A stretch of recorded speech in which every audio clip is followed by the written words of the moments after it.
de realizar, Señor, este congreso de apologética, Señor. Ruego, Dios, para que de principio a fin, Señor, lo que acá se comparta sea para darte a ti la gloria y sea, Señor, para prepararnos mejor para defender de la manera correcta, Señor, de una manera bien pensada, la fe que compartimos, Señor. Hoy ruego, Dios, para que este evento sea de bendición, Señor, para nuestras vidas y sea de bendición, Señor, para nuestras iglesias, para nuestros ministerios, Señor eterno, que nos ayude a conectar más contigo, Señor, a conocerte mejor. Ruego, Dios, para que nos ayude, Señor, a ser diligentes, a aprovechar el tiempo, Padre, y que todo el programa, Señor, sea realizado de la mejor manera. Te damos gracias, Señor, por cada uno de los hermanos y hermanas que ya se encuentran acá con nosotros, aquellos que vienen en camino, Señor, rogamos para que tú les traigas con bien.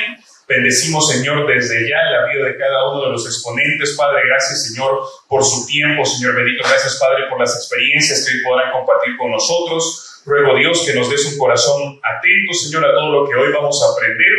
Y ruego, Dios, que tú nos acompañes, Señor. Necesitamos tu presencia con nosotros siempre, Señor. Ayúdanos, Padre, a prepararnos mejor, a conocer mejor tu palabra, Señor, a conocerte mejor a ti. En el nombre santo de Cristo Jesús, hoy oramos, Señor, te bendecimos y te glorificamos, Señor eterno. Amén y amén. Amén, hermanos. Así que los voy a dejar con el pastor Daniel Chacón. Él es el coordinador de Capellanía para Estudiantes. Él nos va a dar unas palabras en estos momentos. Amén. Bueno, me da un placer saludarles. Sé que algunos vienen corriendo por el tráfico y eso se entiende, ¿verdad? Porque ya no cabemos en la capital o necesitamos inventar algo, ¿verdad? Así que los que son creativos comiencen a pensar en algún invento, ¿verdad? Muy bueno. Reciban un cordial saludo de las autoridades de nuestra universidad, la rectora, doctora Cristina Amaya, el director de Capellanía Universitaria, el licenciado César Meléndez, que nos permiten, ¿verdad?, desarrollar este tipo de contenido.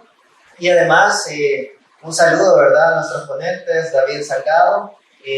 Más adelante les vamos a ir presentando a los demás, ¿verdad?, para que ustedes también puedan tomar nota de cada uno de los de las ponencias, ¿verdad?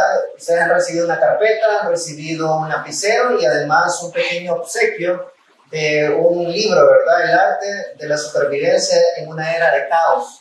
Si tú te gusta leer este libro, en un día lo terminas, ¿verdad? Y de ahí haces un resumen, amplías y escribís tu propio libro, ¿verdad? Eso es parte de la tarea para esto, ¿verdad? Pero como dirección de Capellanía Universitaria nos da un agrado que ustedes estén siendo parte de este segundo congreso de apologética. Es momento de defender nuestra fe. Si ustedes creen que falta tiempo, pues nos va a pasar lo de las vírgenes, que nos vamos a quedar sin aceite esperando, ¿verdad?, que llegue el momento. Es el momento de defender nuestro tiempo, nuestra fe. Es además, ¿verdad?, queremos que en el tiempo que podamos desarrollar, ustedes la pasen muy bien, conozcan a otras personas, conozcan a otros líderes, consideren un trabajo en conjunto porque somos una familia, somos el cuerpo de Cristo, así que eso es importante. Y nuestro deseo profundamente como capellanía es que todos podamos aprender por medio de la compañía de buenos ponentes, de personas que están en el medio, ¿verdad?, defendiendo la palabra de Dios a través de un púlpito, a través de acciones concretas del servicio, y podamos también trasladar todo este contenido a la realidad. Si tú salís con mucho contenido pero sin nada de práctica, creo que vamos a tener que revisar el congreso, ¿verdad? Porque no queremos solamente gente pensante. Necesitamos gente que piense pero que actúe. Así que es uno de los propósitos en nuestra vida, que salgas totalmente confortado pero retado a hacer acciones concretas en tu iglesia, en tu salón de clases, en el lugar donde estás trabajando, en el lugar que estás actuando en la sociedad, podás servirle al Señor defendiendo la palabra de Dios. Así que quiero y tengo el placer, ¿verdad?, de abrir el tiempo presentando al pastor David Salgado. Él es pastor asociado de Iglesia Gracia sobre Gracia desde el 2010, ya casi 12 años, ¿verdad? Él sirve como maestro en la Escuela Superior de Estudios Bíblicos y Teológicos a mí me cuesta decir esta palabra, pero es Semper Reformada, desde el 2009. Sirve como capellán, ¿verdad? También de Academia Cristiana Internacional, en donde se formó parte del equipo que elaboró la currícula bíblica. Y además es también instructor del Ministerio de Predicación Expositiva de Charles Simeon Cruz, con quienes están estudiando el curso en Chicago. Ahí próximamente en noviembre va a haber un curso. No sé si todavía hay... Ya se acabó el curso. Se acabó el grupo, entonces ahí les cuento porque yo sí estoy inscrito, ¿verdad? Ahí voy a estar. Y él es licenciado en Teología, graduado de la Escuela Superior de Estudios Bíblicos y Teológicos Semper Reformanda, y actualmente está estudiando y terminando, ¿verdad?, su maestría en Divinidad en la Universidad Teológica del Seminario Bautista del Sureste. Ahí estamos. ¿Ya? ¿O falta mucho por terminar la maestría? Ok. Bueno, démosle un aplauso. Él va a pasar adelante, así que el Señor le bendice.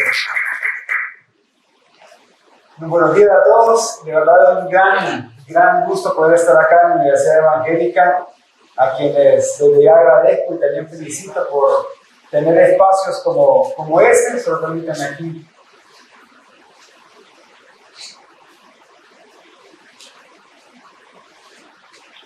No sé si estaba acá o hay que encenderlo. Creo que sí hay que encenderlo.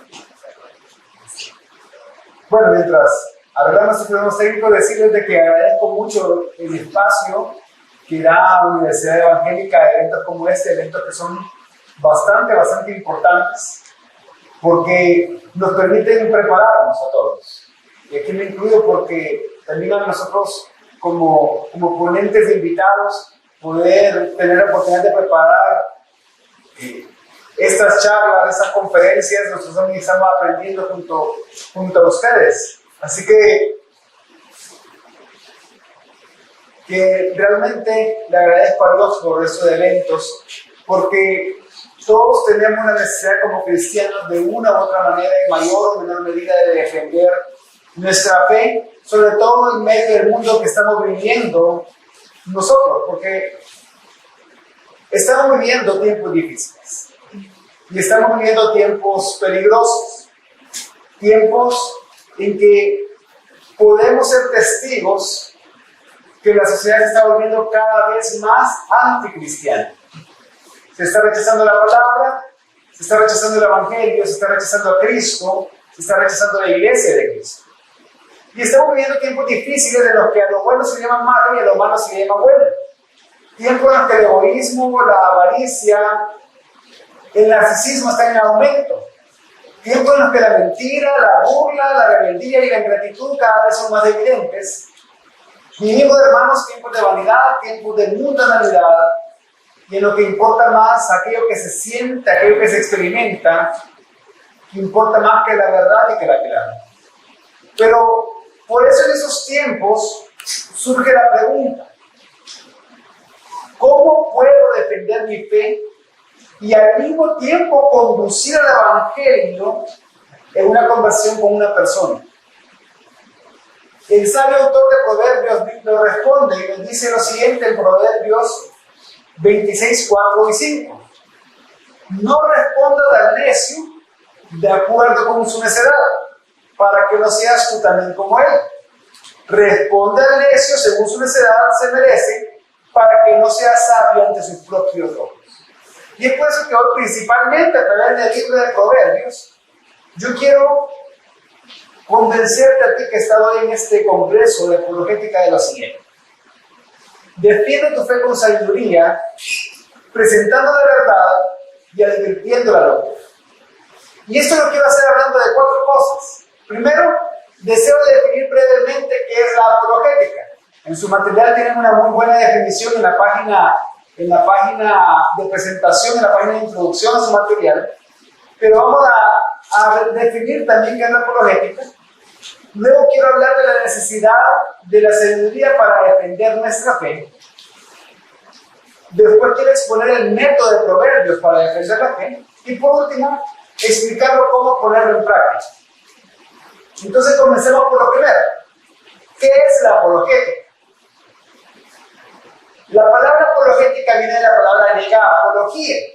Esta palabra se usaba tanto para hablar de una defensa formal ante una corte por cargos específicos, así como el apóstol Pablo tuvo que hacerlo en varias ocasiones, y lo vemos en el libro de Hechos, que fue presentado frente a diferentes autoridades y tenía que defenderse.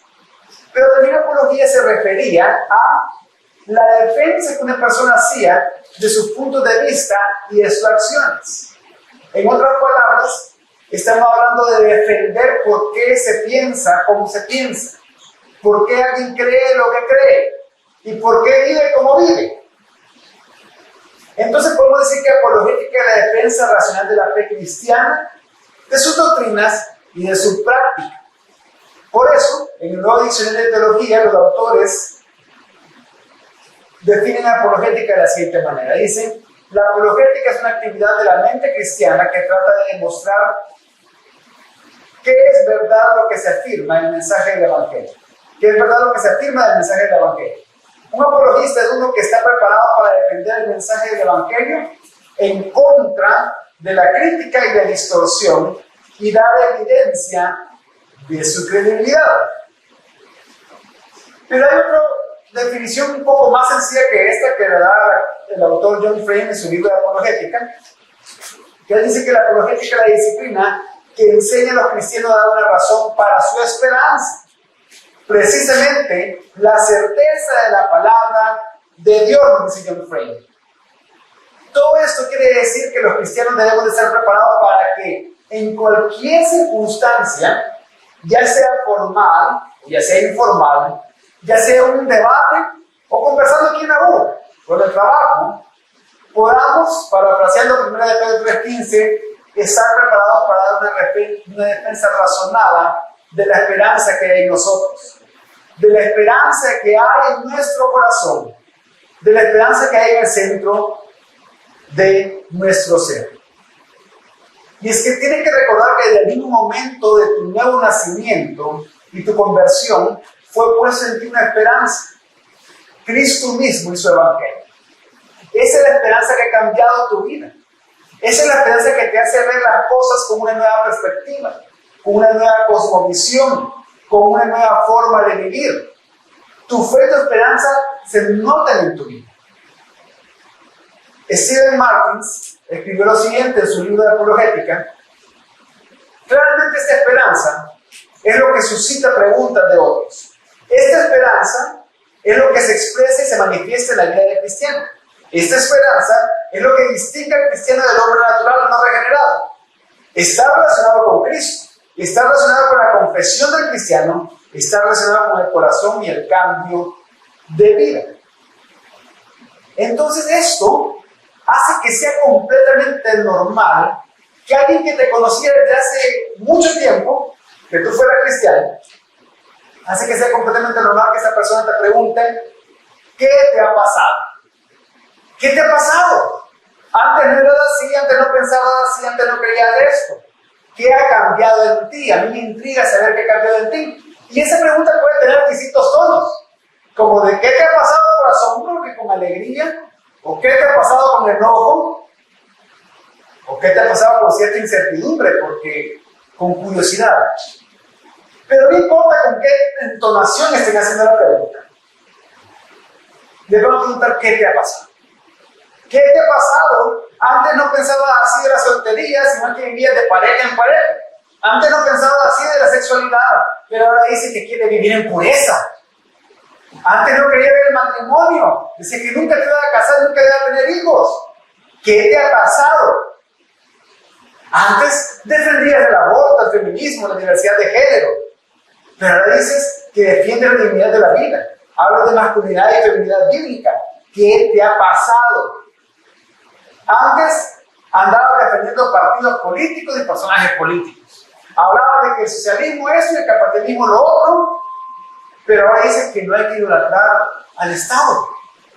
¿Qué te ha pasado?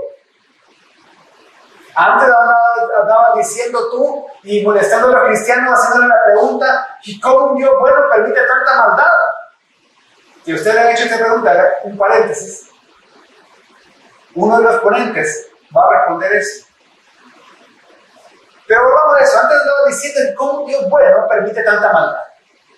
Ahora hablas del propósito de Dios en medio del sufrimiento. ¿Qué te ha pasado? Con todas esas preguntas te están poniendo a prueba. Con esas preguntas te están pidiendo que defiendas tu fe, te están pidiendo que le des una razón de la esperanza que hay en ti. Porque esa esperanza que hay en ti es lo que te ha cambiado. La pregunta, hermana que está acá, la pregunta es, ¿puedes hacerlo? ¿Puedes dar razón de la esperanza que hay en ti? ¿Puedes dar razón de la esperanza con la que vives y así defender tu fe? ¿Puedes dar razón de lo que crees, de lo que piensas y de cómo vives? ¿Puedes dar razón de por qué estás en contra del aborto? ¿Puedes dar razón de por qué tú piensas que la soltería es un momento de pureza? ¿Tú puedes dar razón de la sexualidad y de la masculinidad y feminidad bíblica? ¿De la perspectiva cristiana de la política? ¿De por qué el sufrimiento? Tú puedes dar razón y defender tu fe acerca de todos estos temas. Y es que defender la fe, dando razón de la esperanza que hay en ti, es algo que puedes hacer. Y lo puedes hacer por lo menos de dos maneras. Con sabiduría o sin sabiduría. Es por eso que parte de mi objetivo hoy, como lo dije al principio, es convencerte que defiendas tu fe con sabiduría. Y es por eso que debemos hablar de lo segundo, que les mencioné que íbamos a hablar. La necesidad de la sabiduría para defender la verdad. A la hora de defender nuestra fe, no solamente necesitamos tener conocimiento, sino que también necesitamos sabiduría. Si solo tenemos conocimiento y sin sabiduría, pueden haber problemas. Aunque parezca algo raro que se diga esto, pero sí pueden haber problemas. ¿Por qué? Porque recordemos que el conocimiento, cuando me refiero a conocimiento, yo me estoy refiriendo a algo más teórico. Pero la sabiduría es algo más práctico.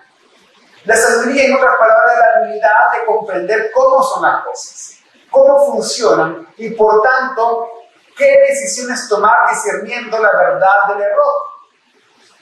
Quiere decir que la sabiduría no tiene que ver solo con saber, sino que qué hacer con lo que se sabe, cómo aplicar lo que se sabe. La sabiduría es la habilidad de saber qué hacer y cómo hacerlo. Y como cristianos sabemos que vivimos, respiramos y pensamos en el mundo que Dios ha creado. Por lo tanto, la sabiduría debe ser lo que se ajusta a la voluntad y el orden creado por Dios. Eso es sabiduría. Podemos decir que sabiduría tiene que ver con todo lo que se ajusta a la voluntad y el orden creado por Dios. Eso significa que si alguien que dice ser sabio demuestra una sabiduría que va en contra de la voluntad, de la intención y el orden creado por Dios, entonces esa sabiduría realmente no es sabiduría, sino que es tontería.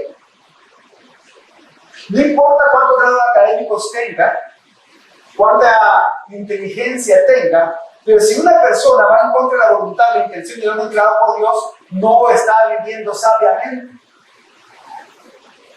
Debido a esto, como dice Stephen Martins en su libro de Apologética, me encanta cómo lo pone él, y lo cito acá, existe una antítesis evidente entre la sabiduría de Dios y la sabiduría del mundo. Y esta antítesis se experimenta por los cristianos que luchamos por vivir correctamente en un mundo caído mientras hacemos discípulos y defendemos la verdad. Todos aquellos que queremos defender la verdad mientras estamos haciendo discípulos de Cristo, experimentamos esa antítesis que ustedes están viendo acá. El libro de Proverbios nos presenta la sabiduría de Dios para su pueblo. Y lo que hace el libro de Proverbios frecuentemente es que comienza presentando un marcado contraste entre los sabios y entre los necios, entre los que caminan en la verdad y la obediencia y los que caminan en mentira y rebelión. Y gran parte de su sabiduría se relaciona no solo con la forma en que el hombre debe vivir ante Dios, sino con la forma en la que el hombre debe vivir con aquellos del mundo que se consideran sabios, pero realmente son necios o tontos. Puede ser que el libro de Proverbios lo podemos estructurar en dos grandes partes. En primer lugar, tenemos de los capítulos 1 al 9, que hablan del valor de la sabiduría y el terrible peligro de la locura. Y luego en los capítulos 10 al 31 vemos que viene siendo más una colección de sabiduría proverbial, de distintos refranes, podríamos decir, de sabiduría que eran para uso práctico, para memorizarnos y estar usando prácticamente según sea la situación. Pero el capítulo 9 nos ayuda grandemente a comprender todo el libro, porque se nos presenta en el capítulo 9, por un lado, la sabiduría, que es personificada como una mujer que vive en lo más alto de la ciudad. Por eso se dice en Proverbios 9:3, que dice que la sabiduría ha enviado sus doncellas y clama desde los lugares más altos de la ciudad. Así se nos presenta a la mujer sabia. Es bien interesante saber de que la única persona que tenía derecho a vivir en el lugar más alto de una ciudad era el Dios de esa ciudad. Esto era habitual en el antiguo cercano Oriente, en ese contexto histórico y cultural que rodeaba los libros de la Biblia. Y fue por esta razón que, por ejemplo, en Jerusalén, el edificio en el punto más alto de la ciudad, ¿cuál creen que era? El templo. El templo estaba en el punto más alto de la ciudad. Pero también este libro y este capítulo nos presenta por otro lado a la locura, a la necedad, que también es personificado como una mujer, pero como una mujer que realiza el trabajo de una adúltera seductora, quien aprovecha las mentes crédulas de los hombres. Y se describe que su hogar también está en la parte más alta de la ciudad, similar a la de la sabiduría. Por eso dice de Proverbios 9:14, hablando de la locura, hablando de la necedad, que ella se sienta a la puerta de su casa, en un asiento en los lugares altos de la ciudad. Entonces, tenemos por un lado en un lugar alto de la ciudad la sabiduría, y tenemos por otro lado en un lugar alto de la ciudad la locura. Y según el contexto histórico, sabemos de que los que vivían en los lugares más altos de la ciudad eran los dioses, o el dios de esa ciudad. Entonces, esto lo que nos está diciendo es que existe una relación entre la sabiduría y la locura. Pero es una antítesis, como dice Stephen Martin, siguiendo a Bantil. Es una antítesis, una relación contraria. Mientras que la sabiduría en el punto más alto de la ciudad simboliza al Dios de Israel, al Dios de la Biblia, la locura igualmente en el punto más alto de la ciudad simboliza a los dioses falsos que se oponen al Dios verdadero. Tanto las personificaciones de la sabiduría como la locura están llamando a las personas, están llamando a los hombres. Tanto la sabiduría como la locura están llamando a las personas para invitarlos a cenar, a compartir intimidad, a que los conozcan, a que los adoren.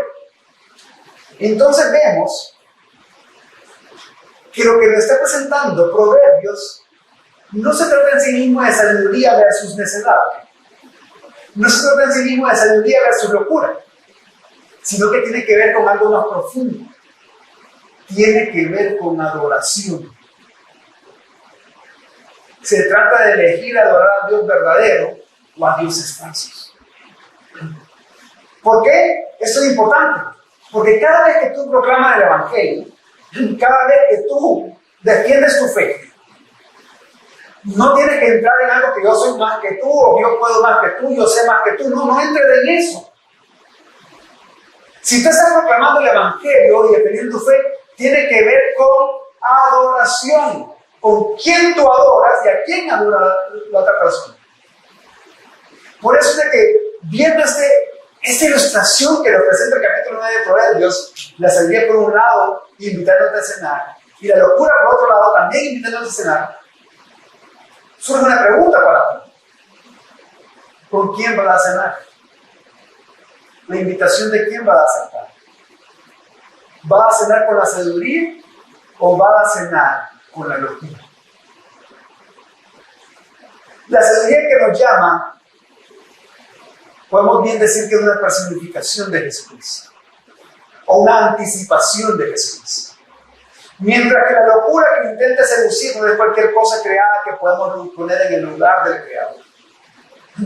Y es solo por el Evangelio que podemos ser rescatados de la falsa sabiduría. Todo acá fue por medio del Evangelio que fuimos rescatados de la falsa sabiduría. Que en una operación de rescate nos fueron a sacar de la casa de la mujer adúltera, donde estábamos a punto de comer y nos llevaron casi con el bocado en la boca y nos llevaron y nos fueron a dejar la casa de la sabiduría. Fue mediante el conocimiento de Dios sabio en Cristo Jesús que pasamos de un lugar a otro. La pregunta, aunque ya la comencé a responder de alguna manera, pero la pregunta que puede surgir es, ¿qué tiene que ver todo esto con la apologética? ¿Qué tiene que ver con defender nuestra fe? Y tiene mucho que ver. Defender nuestra fe no se trata de una batalla para saber quién es el sabio y quién es el tonto. Defender nuestra fe no es una batalla para medir quién tiene más conocimiento. Defender nuestra fe es presentar al único Dios verdadero, creador, sabio y todopoderoso como el único digno de adorar. Mientras que se presenta la insensatez o la locura, que es adorar cualquier otra cosa, que es adorar las cosas creadas. Y se presenta la rebelión de negarse a reconocer a Dios y rendirse a Él. Y esto es así porque el ser humano de forma natural, el ser humano sin Dios, vive en una condición caída y se ha corrompido. Y se sigue corrompiendo cada vez más, seguir rechazando cada vez más a Dios. Por eso es que Pablo escribió en Romanos 1, 21 al 23. Pues aunque conocían a Dios, no lo honraron como a Dios ni le dieron gracias, sino que se hicieron vanos en sus razonamientos y su necio corazón fue entenebrecido. Profesando ser sabios, se volvieron necios y cambiaron la gloria del Dios incorruptible por una imagen en forma de hombre corruptible, de aves, de cuadrúpedos y de reptiles. Por eso, hermanos, defender la fe es mostrar lo racional y lógico que es adorar a Dios. Mientras que se muestra lo irracional e ilógico que es adorar a la criatura. Y esto tiene que tener como objetivo hacer vender su necesidad del Evangelio. No tiene que ver, defender la fe no tiene que ver con el objetivo de decir, yo voy a presentar como el que puedo más o como el que sé más. No, defendemos la fe como una herramienta para el Evangelio. Para hacer esto, necesitamos sabiduría. Proverbios 9:10 dice, el comienzo de la sabiduría es el temor del Señor. Conocer al santo es tener discernimiento, en la versión NBI. Y tanto temer al Señor como conocer al santo nos está hablando de adoración.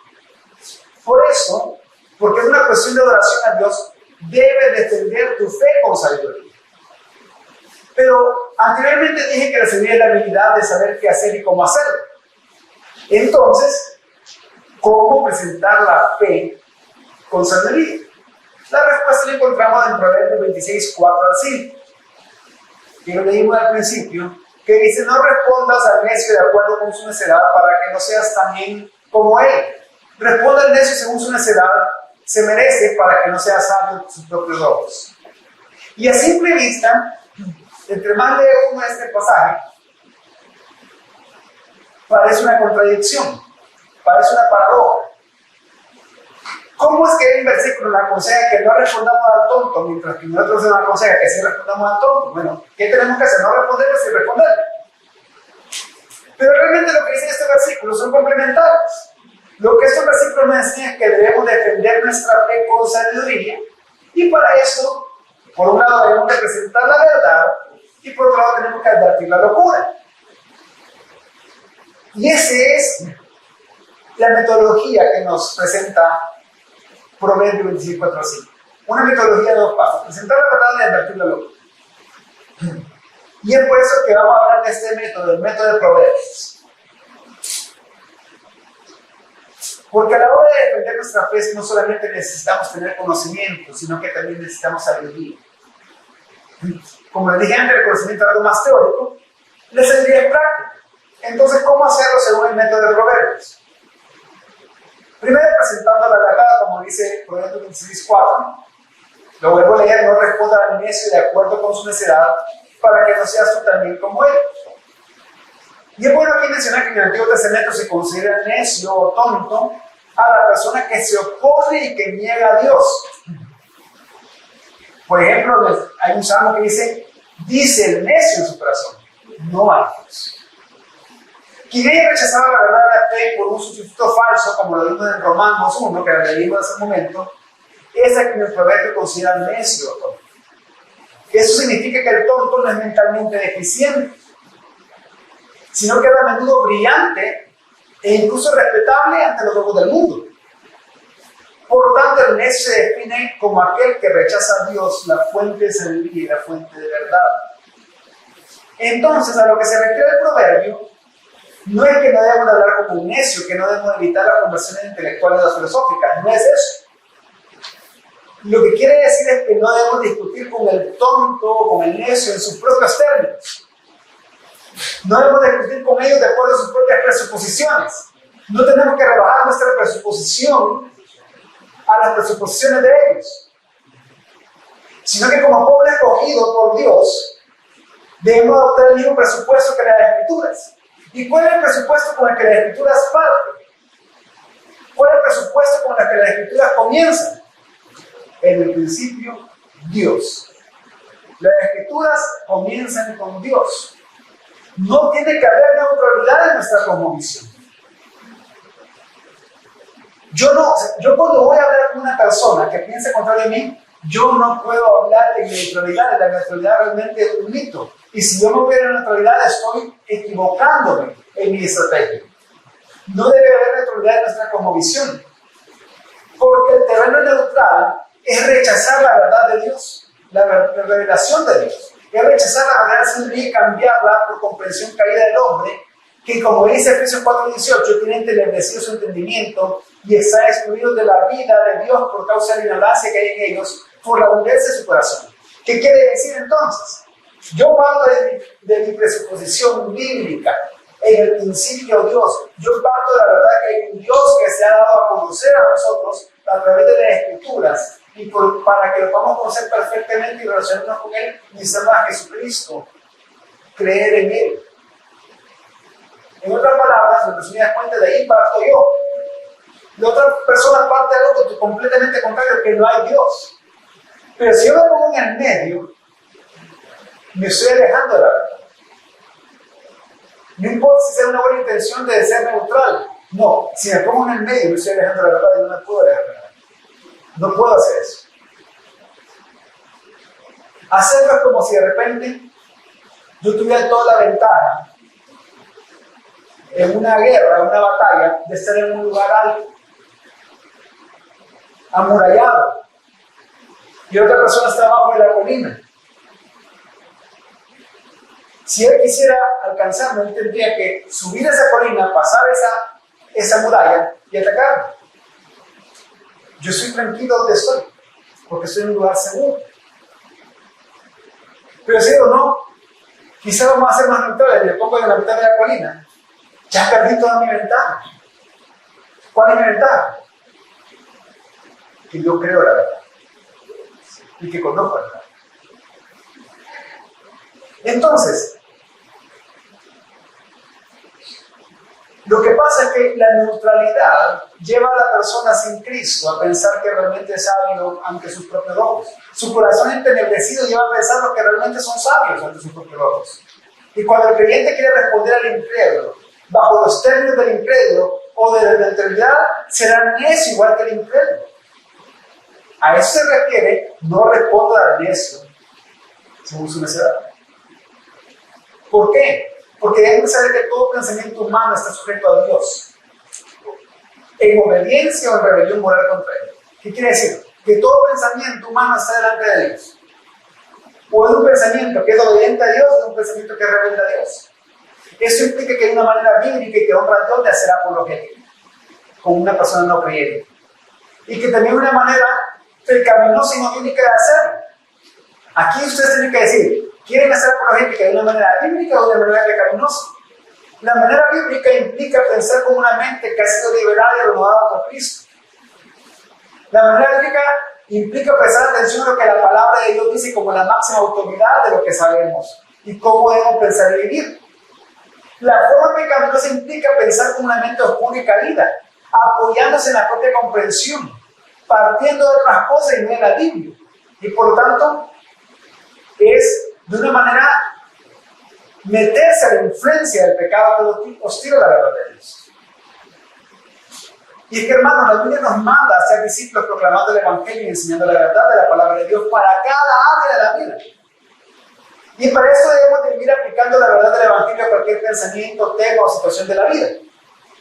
Es por eso que al defender nuestra fe como cristianos, debemos demostrar la belleza, la integridad, la coherencia y necesidad de la palabra de Dios como el único fundamento para interpretar la realidad y establecer el conocimiento, como dice Stephen Martins. Y acá quiero poner un ejemplo de eso que he venido hablando. Imaginemos que nosotros estamos platicando con una persona que es defensor de todo este movimiento de ideología de género, de toda esta agenda LGBT. Yo no puedo, si estoy platicando con esa persona, yo no puedo hablar de esto en los términos de ellos. No puedo hablar de esto en los términos de lo incrédulo, no puedo hablar de esto en los términos de neutralidad. Yo estoy acá, no me puedo poner en medio, yo tengo que mantener mi posición y partir de la posición. Por eso es que yo tengo que hablar de la palabra de Dios. En el principio Dios dijo, hagamos al hombre conforme a nuestra imagen y nuestra semejanza. Y me dice, varón y hembra los creó, conforme a su imagen y conforme a su semejanza los creó. ¿Qué quiere decir? Que si yo parto de esto, que es la verdad de lo que la Biblia dice, si Dios ha declarado en su palabra que Él creó al ser humano varón y hembra, es decir, que solo hay dos sexos, si eso es lo que Dios ha dicho, y lo que Dios ha dicho es verdad, porque en Él está la verdad, si es lo que ha dicho Él es una revelación especial en su palabra, entonces tiene que haber evidencia de eso en la revelación natural que es su creación. Porque así como los cielos cuentan la gloria de Dios, también su palabra nos cuenta la gloria de Dios. Y no puede haber oposición. Todo verdad es verdad de Dios. Entonces, lo que Dios dice de que creó al ser humano varón y hembra, como dice en el capítulo 1, se tiene que ver en los rasgos de masculinidad y feminidad que Dios ocupa con las que se usan las palabras para describir al hombre y a la mujer en el capítulo 2. En el capítulo 1 de Génesis se habla más de lo biológico. En el capítulo 2, con las palabras que se ocupan, se habla más de la personalidad, de que el que es macho, según las palabras, el que es varón, es masculino. La que es hembra, según las palabras de Génesis 1, es femenino. Entonces, si eso es así, si eso no dice la palabra, se tiene que manifestar la verdad por medio de la ciencia. Y ahí tenemos bastantes recursos. Por ejemplo, la declaración de la Asociación Americana de Pediatría de cómo la ideología de género hace daño a los niños. Ustedes lo pueden buscar. O el informe especial de sexualidad de género publicado en 2016 por la revista The New Atlantis, una revista de tecnología y sociedad. O el estudio genético más grande sobre sexualidad humana, que habla que los factores involucrados en la atracción del mismo sexo no se deben a factores ambientales, se debe a factores ambientales y culturales, sino a factores genéticos. ¿Qué quiere decir? Que yo estoy presentando, mira, que así ha sido desde el principio. Entonces, la distorsión en la identidad y en la conducta sexual es un efecto de la caída, un efecto del pecado. Entonces, la única solución ante estas distorsiones, que son un efecto del pecado, es aquella solución que Dios ha dado al pecado, el Evangelio.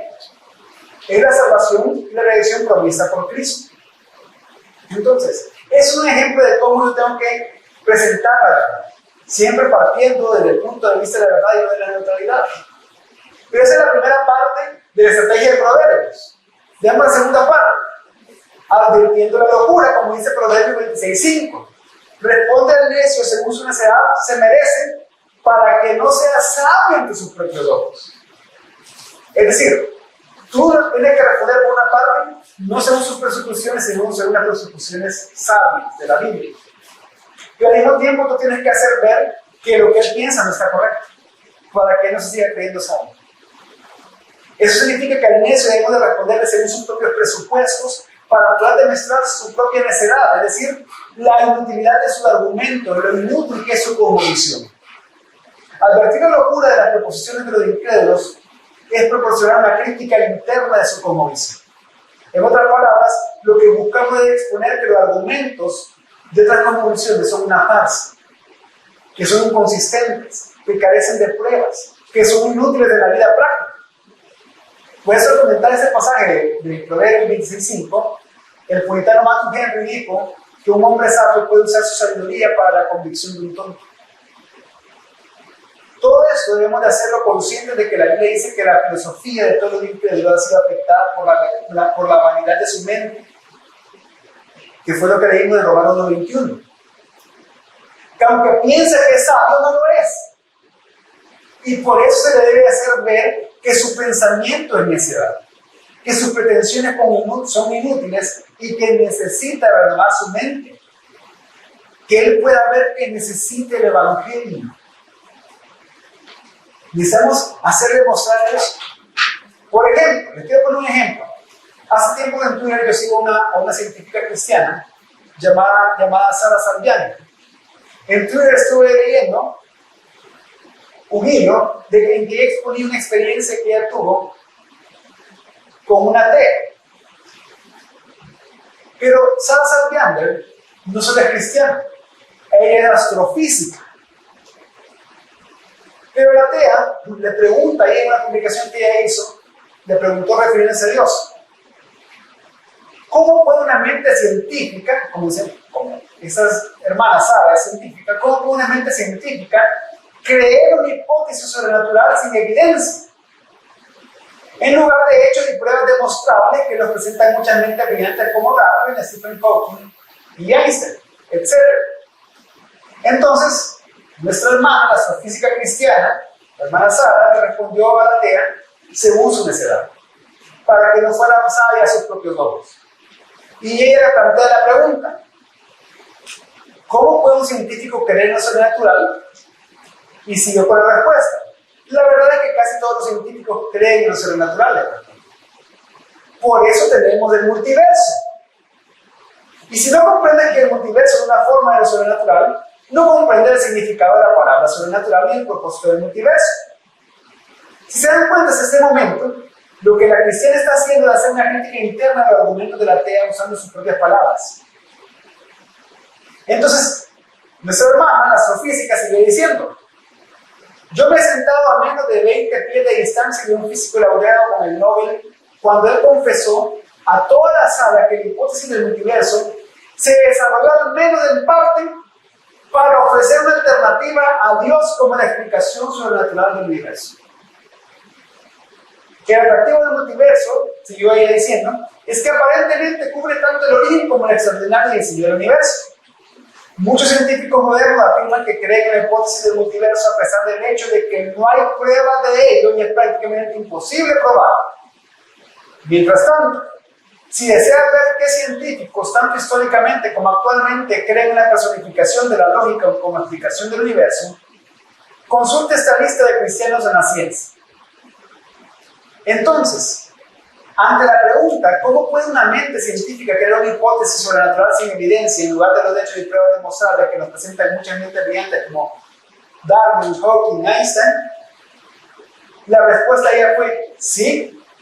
Los científicos ateos creen en lo sobrenatural y en cosas que son prácticamente imposibles de comprobar. Y luego lo que ella hizo es que le pasó un link con una lista de más de 300 científicos cristianos durante el siglo XVIII hasta la fecha. Como esos son todos los científicos cristianos que han dado gran datos a la ciencia. Entonces, ¿qué hizo ella? Respondió al necio según su necedad se merecía para que ella no se considerara sabia entre sus propios ojos. Pero acá surge la siguiente pregunta, que es la última parte de mi exposición. ¿Cómo ponerlo en práctica? ¿Cómo poner en práctica todo eso que hemos visto? Porque algunos podrán pensar, no todos somos científicos, no todos somos astrofísicos, licenciados, maestros, doctores en teología. ¿Hay alguna manera sencilla de ponerlo en práctica? Sí la hay. Gregory Gould, en su libro Tácticas, un plan de acción para discutir tus convicciones cristianas, dice que para hacerlo debemos hacer lo siguiente: incomodar a las personas haciéndolas pensar. Les recomiendo este libro. De hecho, a partir de acá prácticamente va a ser un resumen de lo que habla en ese libro. Él dice que tenemos que incomodar a las personas haciéndolas pensar. Y para esto él ocupa un método que él le llamó el método Columbo. Y antes de decirle en qué consiste este método Columbo, quiero que imaginen esos escenarios que propone Kurt en su libro. Escenario 1. Te encuentras en una reunión con hermanos de la iglesia, discipulados, células, entre otras, y un pariente tuyo, en medio de la reunión en tu casa, dice: yo no creo en Dios. Escenario 2. Estás en una reunión con diferentes personas y de pronto alguien te hace la pregunta: ¿quiénes somos nosotros para decir que el cristianismo es mejor que otras religiones? Escenario 3.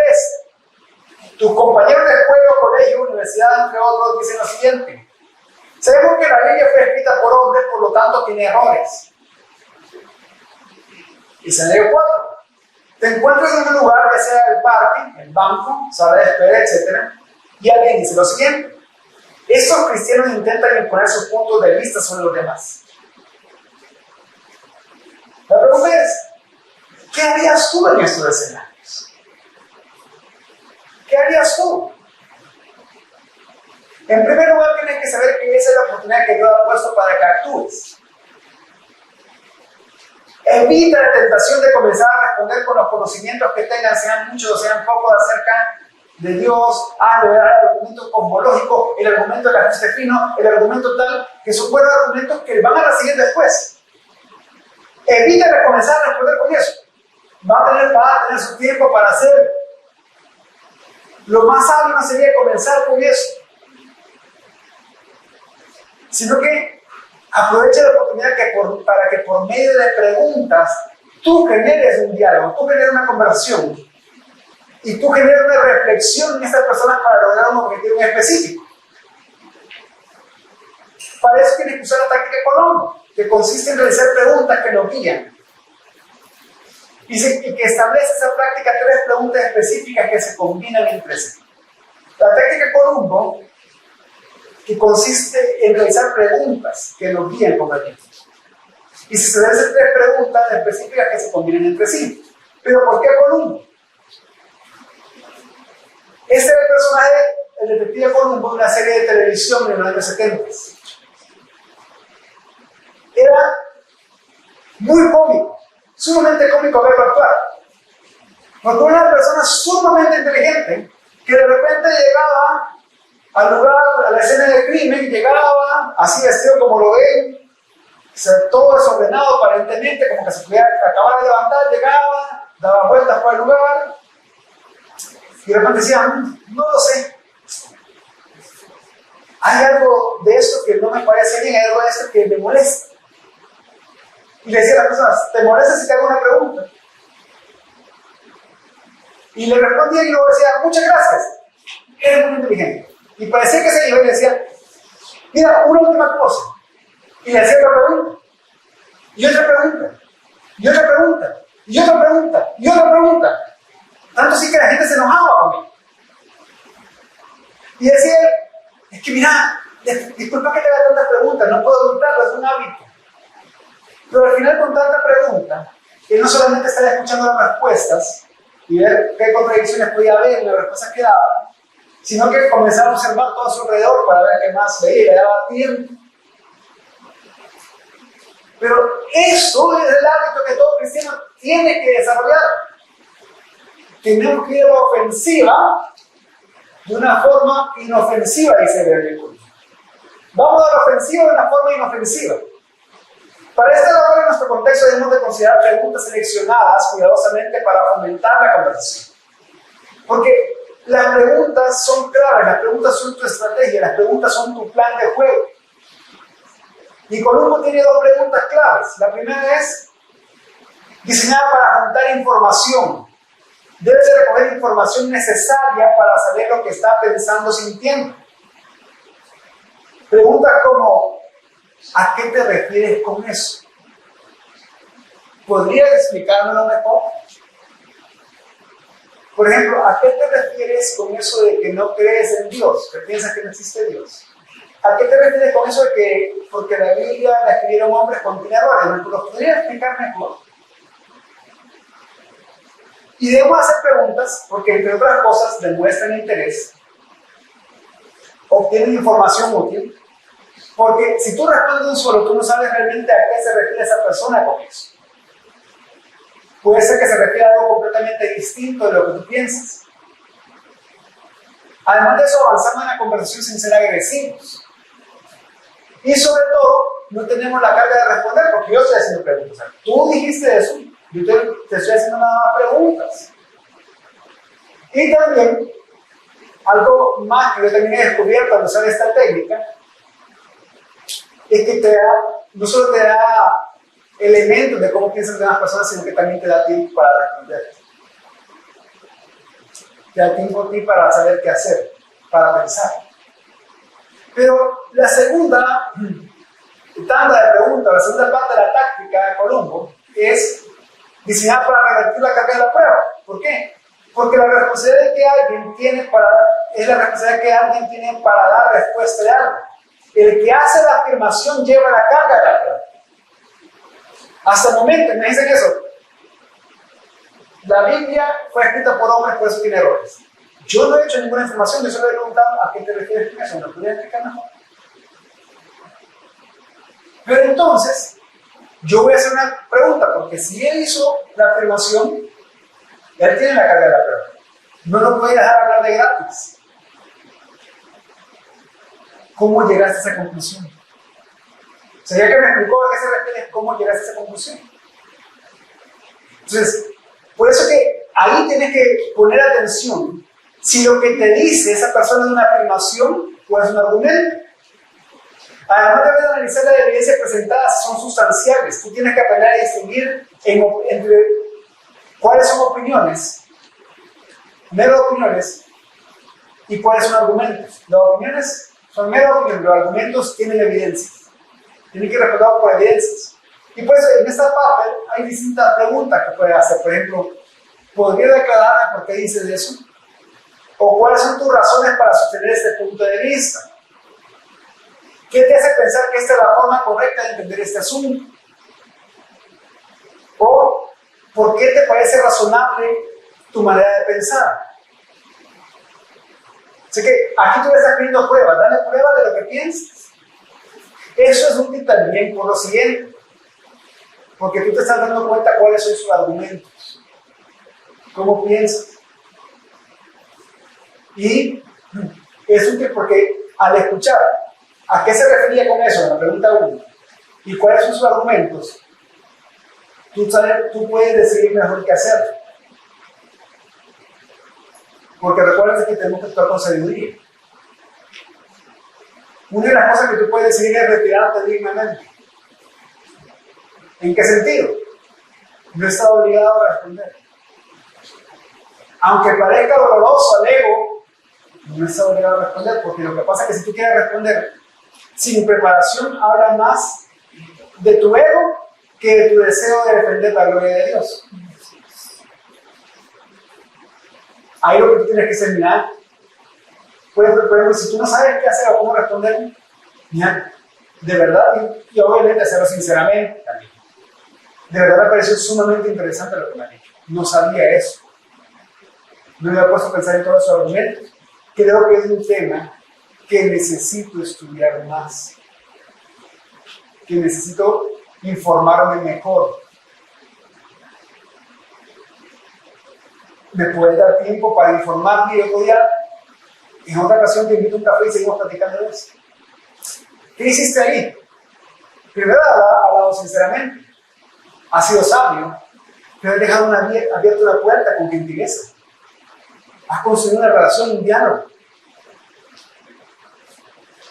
Y seguramente, si esa persona ya ha hecho bien con otros cristianos, va a decir: yo estaba lista para pelear y este me dejó con la cama. Primera vez que me hacen eso. Pero también se va a quedar a pensar como: ¿y este por qué es distinto? Simplemente ha sido sabio.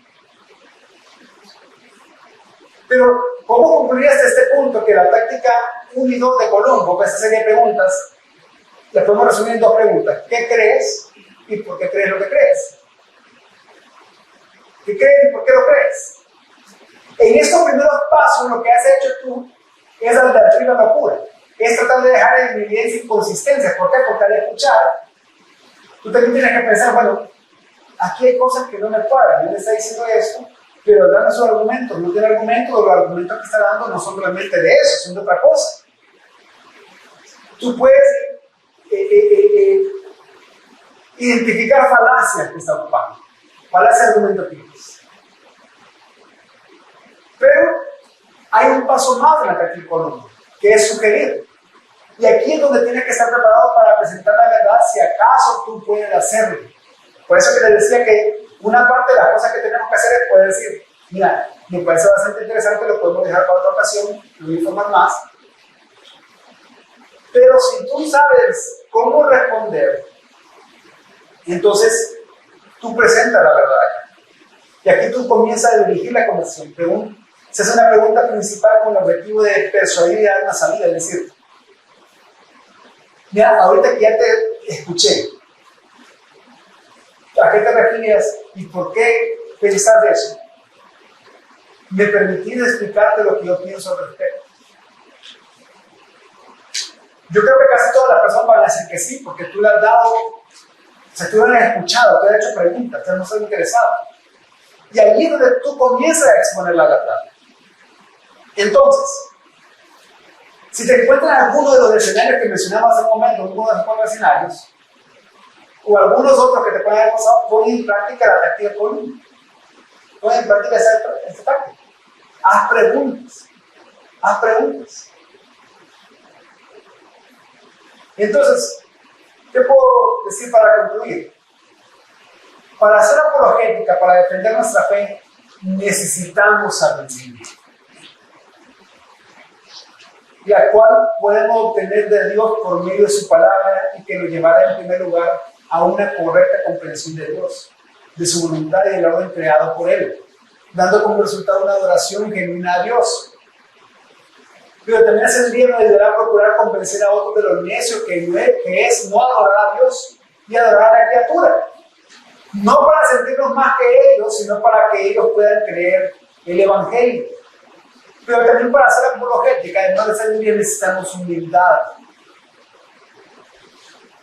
Recuerda que si tú eres cristiano, no es por nada que tú hayas hecho. No es porque tú hayas sido mejor que alguien, no es porque te lo merecías, no es por nada de eso. Si no estás creyendo en una salvación por obras, y la Biblia no nos habla de salvación por obras. Si tú crees que eres cristiano por algo que tú has hecho, o por algo que tú te has merecido, entonces tú estás atribuyendo la gloria de la salvación para ti mismo y no para Dios.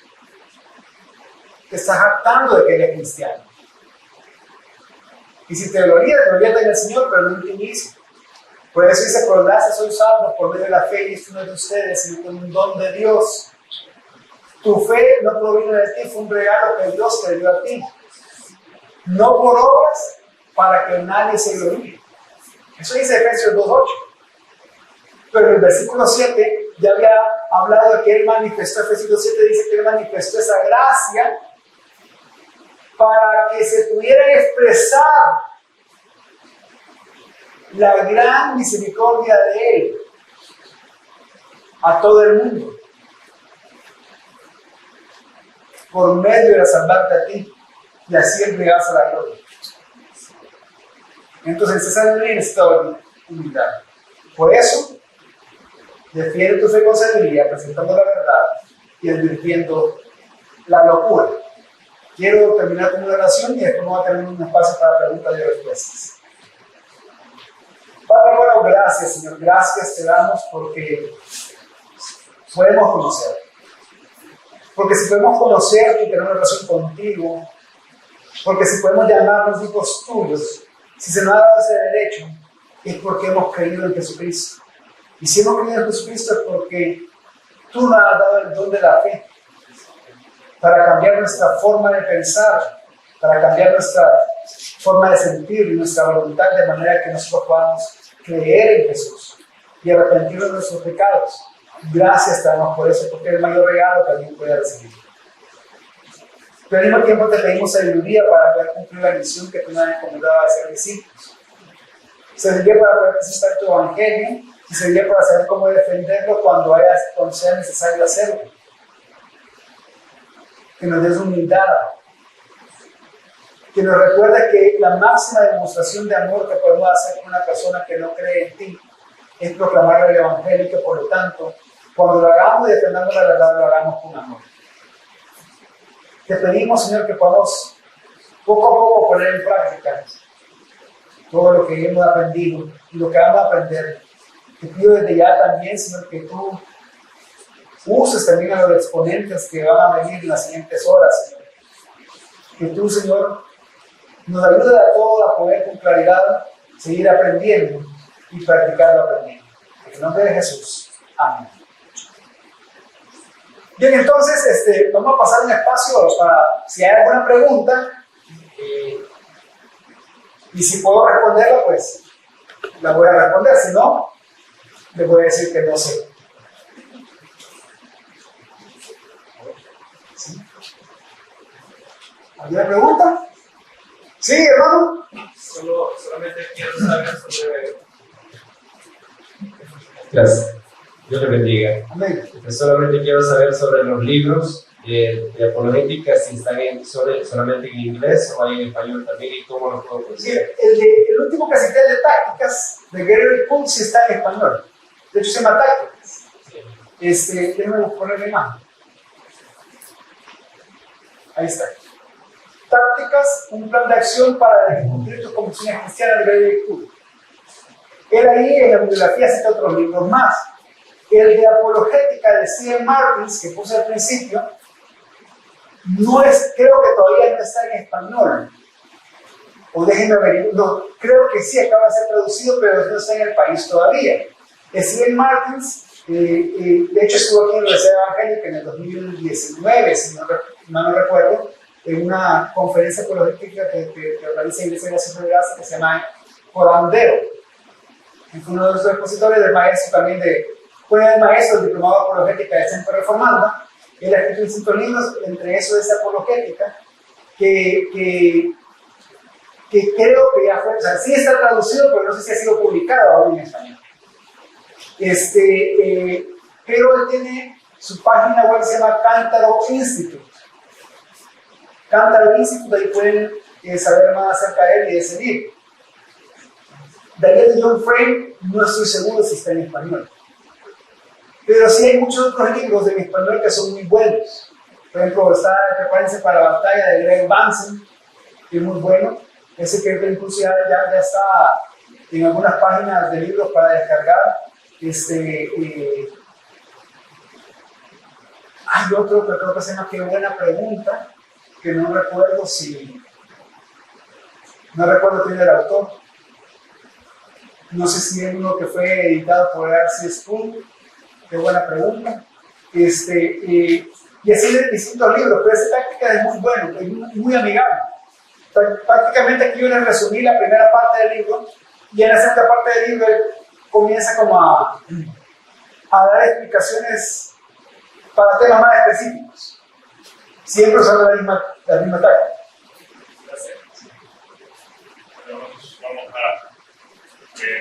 Bueno, creo que me escuchan bien. Vamos a aprovechar ese tiempo, ¿verdad? Tenemos unos minutitos para poder aprovechar el tiempo que tenemos con el pastor, ¿verdad? Quien tenga una pregunta, una consulta o un comentario también, por favor, solo levante la mano y ahí le vamos a hacer llegar el micrófono para que pueda ahí interactuar, ¿verdad? con el pastor. Bueno. Gracias.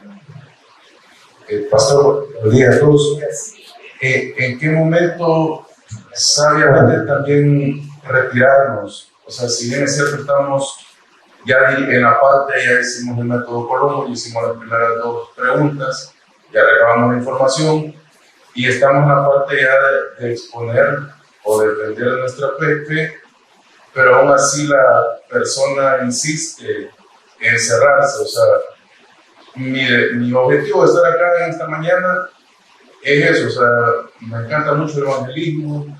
El día sábado tenemos una salida específicamente a Citalá y nos topamos con esto en la calle, en el día a día. Pero en qué momento retirarnos sin dejar a un lado que yo voy también por un alma, o sea, por tratar de convencer por medio de la palabra de Dios que alguien pueda aceptar esta creencia y esta fe que yo tengo. ¿En qué momento retirarme? ¿En qué momento decir, debo seguir insistiendo con misericordia y sabiduría o me retiro porque la persona está cerrada? Bien, en ese caso hay dos momentos para retirarnos. Después de hacer las primeras dos preguntas, es, como les dije antes, si de repente yo digo, no, yo no voy a ser capaz ahorita de poder responder eso, acepto con humildad eso, y acepto con humildad de la persona, mira, necesito realmente instruirme más. Podríamos seguir hablando de eso en otro momento y se acaba la relación. Pero si realmente usted sí puede poner, o sea, y comenzar a presentar la verdad, pero la persona comienza a interrumpir, la persona comienza se le puede comenzar a decir, vaya, yo solo te pido que, así como yo te escuché con atención, tú me puedes escuchar con atención. Pero si insiste y ya comienzas un poco hostiles, te agradezco el tiempo que me has dado, te agradezco la conversación que hemos tenido. Lamento mucho tu actitud, pero ¿sabes qué? Si tú quieres seguir platicando de eso en algún momento, tú me puedes contactar. Pero ¿qué creo que te estoy haciendo ahí? Primero te estoy haciéndole ver y remarcar es, yo quiero hablar contigo, yo he tenido buena actitud, tú la estás teniendo buena actitud. Es por ti que no podemos seguir el diálogo. Pero segundo, tú siempre estás dejando la puerta abierta. Y así sigue con más hostilidad en todas las ocasiones, incluso se puede llegar a la violencia verbal o algo así, pues Jesús nos responde, sacúdete de los pies y vete de ahí. No den las perlas a los cerdos ni los santos a los perros, porque no van a saber qué hacer con ellos, por lo menos aún. Y todo esto siempre no con un sentido de superioridad, sino que también recordando que en algún momento nosotros fuimos, no se deben ofender, fuimos como los cerdos jugando con perlas, que no entendíamos. Ahí nos tomó 5 años y mi papá predicaba casi todos los días. Casi todos los días. Desde que se convirtió por 5 años.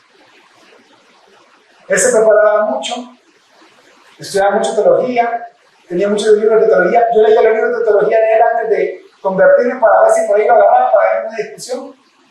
Se me dice, ¿cómo fue? O sea, incluso yo comencé a estudiar teología antes de ser convertido. Luego por ganarle una discusión a mi papá. Pero 5 años. Y yo a veces pensaba que hasta por costumbre lo hacía. Un día fui a traer unos libros a la oficina de él, donde yo estudiaba Derecho y él era abogado, y me hizo la pregunta. Me dijo, David, ¿estás listo para recibir arrepentido? Que debes recibir a Jesús en tu corazón. No me explico nada en ese momento. Yo no me explico todavía. Entonces me dije, sí. Sin mayores argumentos, o sea, ya todo. Ahí en ese momento nos rodeamos de la oficina de él y yo hice la confesión de fe. ¿Pero por qué les digo eso? Porque todos en algún momento hemos sido hostiles al Evangelio de una u otra manera. Pasivamente o activamente. Nunca olvidemos de eso, porque fue por misericordia que se nos ha salvado. Sí, hay una pregunta ya, hermano.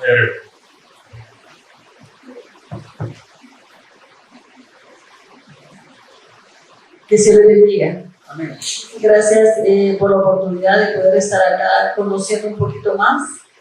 Y sí, de verdad de que lo que estamos aprendiendo es muy importante porque se nos da día a día.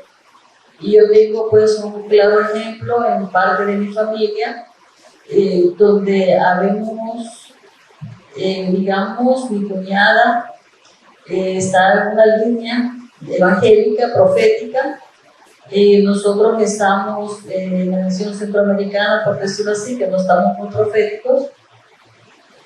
Y tenemos mi suegra que es católica, súper católica. Entonces, lamentablemente, ella ha agarrado, la suegra, ¿verdad? Ha agarrado a cada uno de los hijos a poderlos como contrarrestarle la palabra de Dios. Entonces, de hecho, ella menciona, manifiesta y se mantiene firme que la Iglesia Católica fue la primera iglesia a nivel mundial. Entonces, nosotros, como le digo yo a mi esposo, ¿verdad? Que nosotros sabemos que no es así. La iglesia nació, pues, así en las casas, ¿verdad? Con los apóstoles y todo eso. Pero lamentablemente mi cuñada y sus hijos que nacieron en el Evangelio según su creencia, pues lamentablemente ellos sí se pusieron a discutir literalmente y se hizo una enemistad ahora entre madre e hijas y nietos, ¿verdad? Entonces la sabiduría es muy importante para poder contrarrestar los problemas secundarios que se puedan generar. Y gracias a Dios, mi esposo en ese entonces estaba muy tierno en la obra, digamos así, ¿va? Pero le decía yo, no le contradigas a tu mamá porque le vas a faltar el respeto y vas a terminar como tu hermana. No es que aceptes en tu corazón lo que ella diga, porque tu corazón dice otra cosa, pero en el corazón de ella se mantiene lo que ella cree. Entonces ahí lamentablemente con mi otro cuñado, él estaba muy agradecido y encantado en el Evangelio. Yo lo llevaba a la iglesia y él muy así entregado, pero cuando la madre le dijo que se saliera de allí porque ella era católica y el legado o la herencia de ella era esa para sus hijos, y inmediatamente la obediencia de él se salió. Entonces ahora él está como un católico carismático y yo le digo a él, ¿verdad? Bueno, el que no crea la verdad va a creer a la mentira, porque él conoció verdad. Ahora, ¿qué nos queda a nosotros? En su momento nosotros hablamos con la verdad con ellos, pero se ponen muy, como decía el hermano, pues se ponen a veces así muy protestantes ahí, ¿verdad? Con la palabra. Pero gracias a Dios, lo más importante es saber cómo poder llegar a estas personas para evitar quizás un enfrentamiento de palabras fuertes. Solamente mi comentario. Sí, de hecho, muy acertado. Y una cosa más que también tenemos que recordar, que nunca proclamamos, nunca defendemos la fe y nuestra propia fuerza, siempre tenemos que hacer en dependencia de Dios. Y es por eso que siempre debemos de orar, tenemos que mantenernos orando. O sea, por eso le puse el ejemplo mío, que 5 años mi papá estuvo orando, 5 años.